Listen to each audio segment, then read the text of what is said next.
Good morning, Venerable Wei Wu, 各位大德. Just a quick comment before that. Talking about pastoral care, for anyone from BGF here, right? For information, I'm actually a beneficiary of one of your volunteer services, and it quite literally changed my life. So for that, thank you very much. And it was done for free, so. Pastoral care in Malaysian Buddhism does exist, okay. All right, since it's only one, most important, okay. This is with regard to your earlier comment that, you know, if you were to organize a puja in Malaysia and there'll be crowds of people, okay. The question that is playing in my mind is,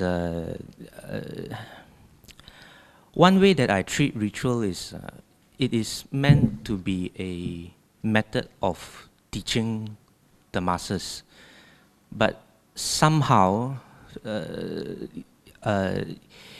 somewhere in line it got lost in translation. If we really knew the meaning of behind the procedures of the ritual, it can actually be very educational. But I think somewhere in line it got lost in translation. Not many of us know what we are doing. So that leads me also to another question. In current Chinese Buddhism, especially some strands of lineages in Taiwan, you enter their temples, right? I think they go to the other extreme. It's like you're entering a Zen spa, whereby a lot of the traditional trappings are removed. Some of the liturgies, I think, have been simplified. I heard that the Chinese refuge-taking ceremony, if you were to follow the traditional one, I don't think I will even dare to smile, you know? But now you can do it under 1 hour. It's a very simplified format. And to know what we have lost, right, I think we only have to look at what the Japanese traditions have, since they actually preserve the Tang Dynasty version of Chinese Buddhism. So compared to that, there is another strand of Buddhism where we have lost a lot of our trappings, but which could be important, but somehow, like the rituals and ceremonies, sometimes somewhere along the line it seems to have got lost in translation, and we don't know the importance, and somehow some of the venerables probably thought that instead of teaching the masses, some of them are more confusing to the masses, and they were then subsequently removed. So number one, do you think that rituals has got lost in translation? And number two, about this trend in dilution of the Chinese Buddhist tradition, is it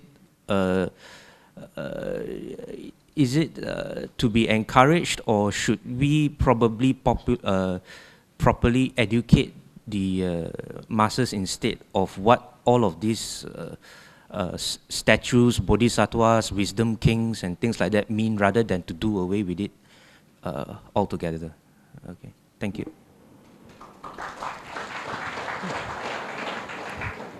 Okay, there is a great value in these traditions. Some of them have very elaborate ceremonies and rituals. But you must understand the essence.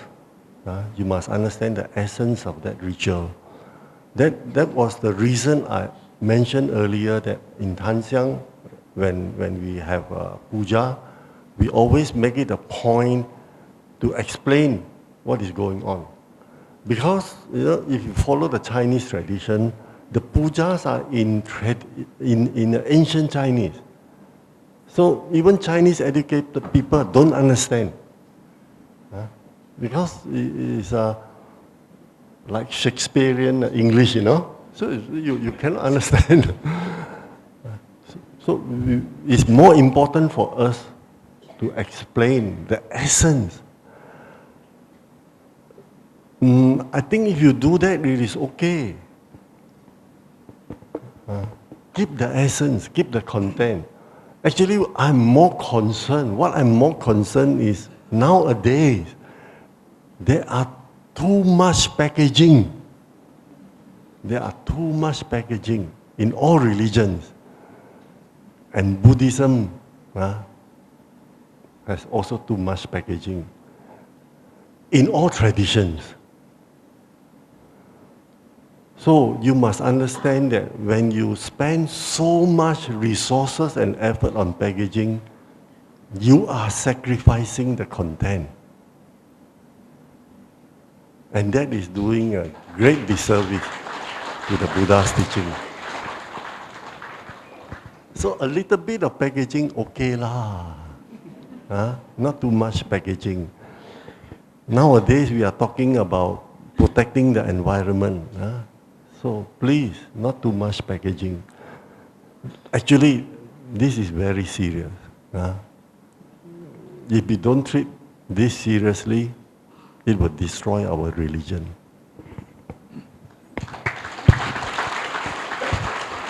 Okay, I think we can have two more questions. Just make it brief, right? Make it quick. Right? My question very brief. Good morning, Venerable Yu. What is your opinion on the pursuit of the Bodhisattva path? The Bodhisattva's path. Thank you for the question. Actually, the Bodhisattva path and the Bodhisatta path is accepted by all traditions.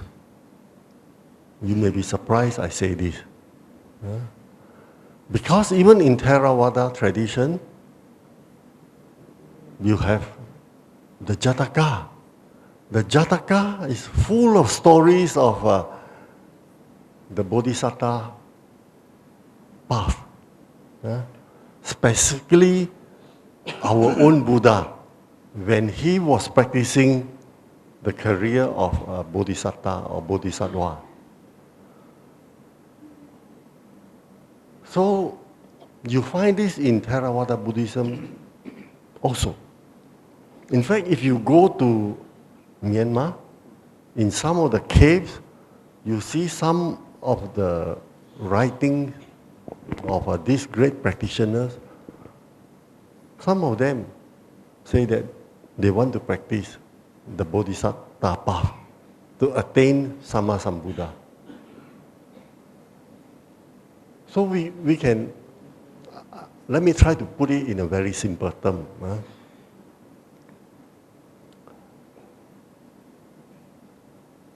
We can say that there are two options. One option is to strive for liberation as soon as possible by following the examples of the Buddha's disciples. There were many disciples who attained arahantship in one life. So they are good examples for us to follow. If you go to Chinese monasteries of Chan or Zen lineage, beside the Buddha, two great disciples, but not Sariputta and Moggallana. No, you know who? Mahakassapa and Ananda. Why? Because this was according to the Chan lineage, that the Buddha at the vulture speak give a heart-to-heart teaching to Mahakassapa in silence. Okay? So this was the origin. Mahakassapa represented a figure in the Dutanga tradition. So Chinese Buddhism consider him as a patriarch. Ananda, on the other hand, is the tape recorder during the Buddha's time or your smartphone But better than the smartest smartphone. That smartphone, the brand is called Ananda, has limitless memory one, you know.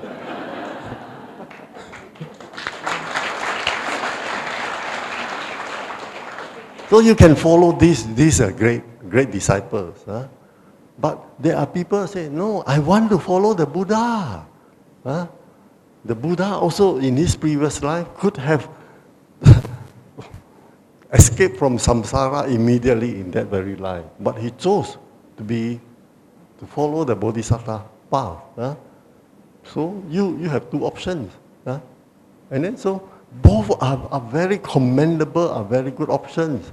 So please don't quarrel lah. Okay. Okay, maybe we have a quick question. Yeah. Good morning, Venerable and sisters and brothers. I'm Subin from Nalanda. In the past, I've always followed the Mahayana style, and then recently, the last few years, I've been following the Theravada. For the past 10 over years, when I was in the Mahayana temple following it, I was like blindly just follow joystick and just prayer and things like that. But I did not learn the actual Dharma itself until I've changed and I followed the Theravada. So does it mean that the people that follow the Mahayana style and the Theravada, the Mahayana, if I have carry on with the Mahayana, I would still be continuing just pray with joysticks, that kind of thing. And then I learned nothing really. So then when I turned into Theravada, I've learned the Dharma, starting to learn the Dharma. So would these two paths will it lead to the final end, enlightenment? I mean, if following just like that, can you tell me the difference? Thank you. Thank you. Each tradition has the colorful part, what you consider as the superstitious part. Actually, this is not the monopoly of a Chinese Buddhist temple. You go to any Theravada country, you go to Sri Lanka, you have a shrine of the Hindu god. And you go to the famous Sri Dagon, you see the worship of nuts. Nuts are like our Dato Kong, you know. You go to Thailand, all those black magics and so on, you see all of them. So please understand that this is not the monopoly of Chinese Buddhism. Unfortunately, you happen to go to one. In fact, you could have gone to a Theravada country or a Theravada temple that burn a lot of joysticks. It's so happened that way. Actually, when we started Tanxiang Temple, we were the very first temple that tell people, no joysticks here. And people scolded us, you know. How can you do that? A temple without joysticks? They never believed that that is the right thing to do. Then later on, I got a lot of Theravada monks who were my friends. He said, "Ayo, marvelous lo." He said, "You all don't have to suffer with all the smoke." He said, "In our temple, people come and burn more and more joysticks now." You must understand the difference between popular level belief and true Buddhism. In all traditions, they also have true Buddhist teaching, the real essence of Buddhist teaching, which is the real treasure. But it's okay lah. There are some people who need to come and use joysticks. Don't condemn them lah. But gradually attract them into something even of higher value, the true Dharma. Okay, we have the last question. Right? Thank you. First of all, I want to thank you, the Tenxiang organizer for conducting this event, because I'm very inspired by the talk by Venerable Wei Wu, and also very inspired by all the answers that you have given. It is really, to me, reflecting Buddha's teaching, the wisdom of a Buddhist, that I hope I will eventually be like you.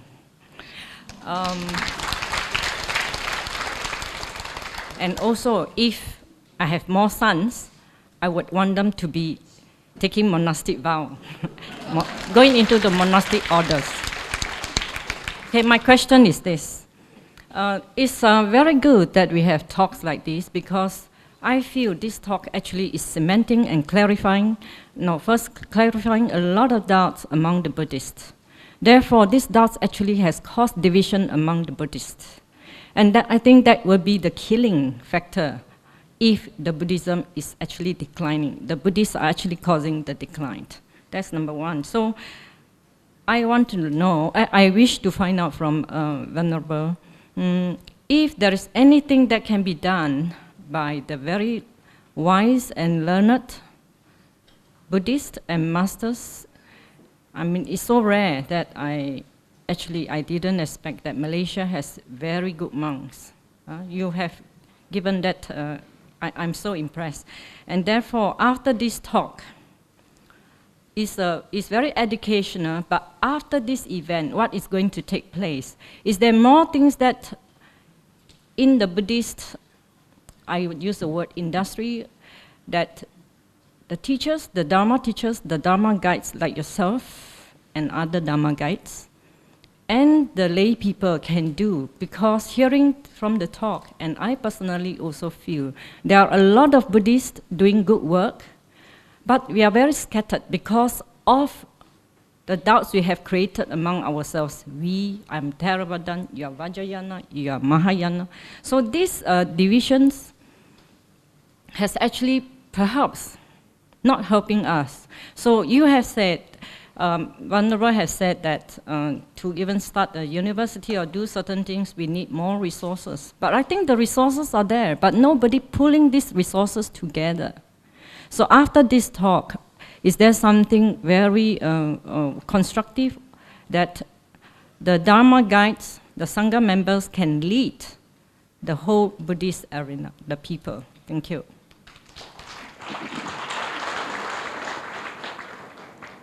Thank you. Actually, we are not short of good Buddhist temples and Dharma centers in this country, and specifically in the Klang Valley.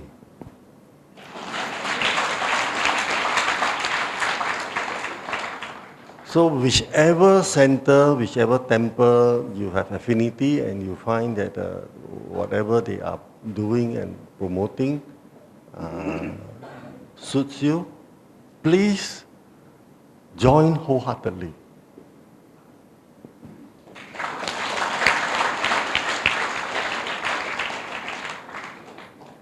And although at the beginning I seemed to say this like it was just jokingly, I'm quite serious that the monastics are very lonely. We need more people.